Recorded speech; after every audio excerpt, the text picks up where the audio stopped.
First time I've been on time all year. So you told your guys to go out, swing away, heading into Pac-12? Absolutely. No. We, hopefully we'll. We got to keep free them up at this time of year, and there's a lot of pressure on the guys. They want to do well. It's the time when the media focuses on college basketball, so there's enough pressure on them. We don't need to put him anymore. Just go out and play. So I guess that it's not, well, now it's official that it's 1 o'clock, but can you talk about Dylan Brooks being named Player of the Year, Jordan Bell Defense Player of the Year? No, that's great. We got good players. Dylan and Jordan, Tyler and Chris all got some recognition. I thought Peyton should have been on the all-freshman team. We got good players, and it's nice that they're recognized. You seen the new arena? You walked through it last year at all, or do you guys have what kind of? No, I haven't. I have not been in it. I've been on the virtual tour of it, but I have not seen it in person. And so, when we go in Wednesday to watch teams work out and watch the games, that'll be the first time. Will you guys won't get over to walk? Yeah, I don't think so. Josh hadn't told me what our plan is here yet, but. With the game starting noon on Wednesday, makes it pretty tough to get teams in. Your place is pretty good, do you? Look forward to a new spot, or would you rather stay back at the old? No. You got to grow. Your tournament's got to grow, and I'm excited about the new building. It's been 4 good years in Vegas. We were fortunate enough to make it to the final 3 times and win 2 of them. But now we're moving to a new venue, and I'm excited about it. I think it's definitely the direction the Pac-12 should go, and we need to try to grow our tournament as much as possible, and this is the next step. So I'm excited about it, and I think the new building will be really fan-friendly, and I think everybody will enjoy it. What do you think of the potential matchup of Stanford, Arizona State, the almost kind of conflicting styles of play between those 2 teams? They are conflicting styles, but 2 teams that gave us a lot of problems.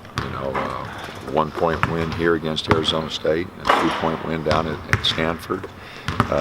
2 teams that will be a tough matchup for us. Definitely have our attention just because of the tough games we had with them previously. The momentum aspect of conference tournaments starting and the NCAA tournament kind of on the horizon, is that a real thing that postseason's here, and what you guys do in the conference tournament may play a factor in how well the NCAAs go? Didn't have much effect on Villanova last year. They lost to Seton Hall and didn't seem to affect them too much. So, every game's different. Every matchup's different. I think it is good if you're going in with a little momentum, but I don't think it's obviously not something in previous years that's panned out very well. Teams that have been beaten in their conference tournament come back and win the national titles. So it's different every year, but you can't control that, so you go out and you play every game to win and hope like heck things go your way. With 3 Pac-12 teams in the top 7 right now in the rankings, obviously a great conference, do you believe that whoever wins the Pac-12 tournament should maybe get that number 1 seed, or how do you feel like that should matter. I think whoever does win the tournament will be 1 or 2 in the West, and the other 2 teams will be shipped, South or Midwest, maybe even East. But definitely whoever wins the tournament, I think will be 1 or 2 in the West, depending on how Gonzaga does, and it doesn't matter. I mean, you just got to go in and play. Like I said, let's use Villanova as an example again. They were a 2 seed last year, so it doesn't really matter. You just got to go in and play. But having been shipped to Milwaukee to face Wisconsin, and you've kind of known both sides of what it's like to play in and out of your region. I mean, what's the incentive of trying to stay in the definitely. West? No. I mean, it's better for our fans. The travel's easier. You don't face the hostile crowds.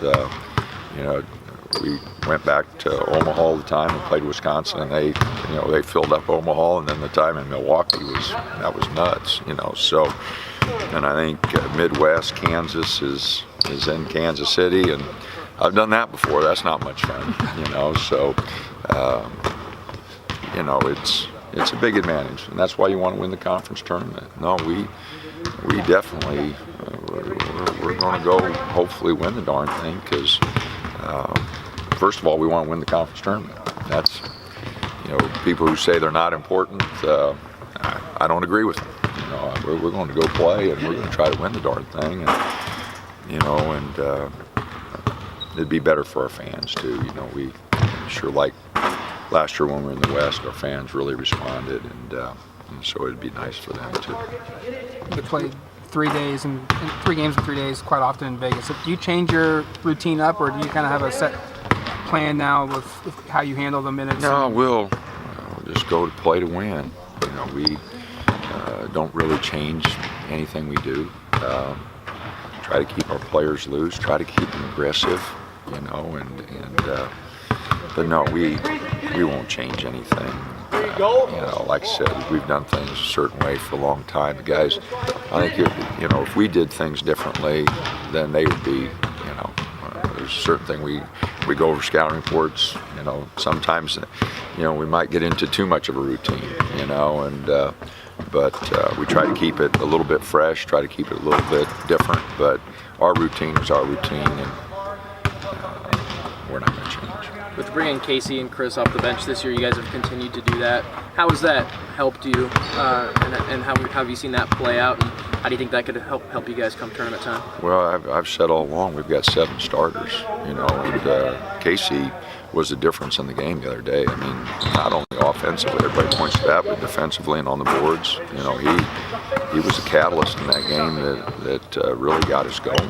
And so, and Chris, you know, Chris is Chris. I mean, he's a good player, you know, and his minutes are down a couple from last year, but his effectiveness isn't. You know, he's still a very effective player. So, no, those two, like I said, we got 7 starters. We mix up those minutes with those 7 guys, and now Cavell's coming on, you know, which gives us a big lift. And Roman has stayed ready. I really admire his practice habits. And now Keith is able to give us a few minutes. He didn't practice for about a month with the knee, but he's been practicing a little bit. So in a pinch, you know, he's ready to go. So that's kind of important for 3 games in 3 days if we're fortunate enough to do that. All righty. Thanks, Dana.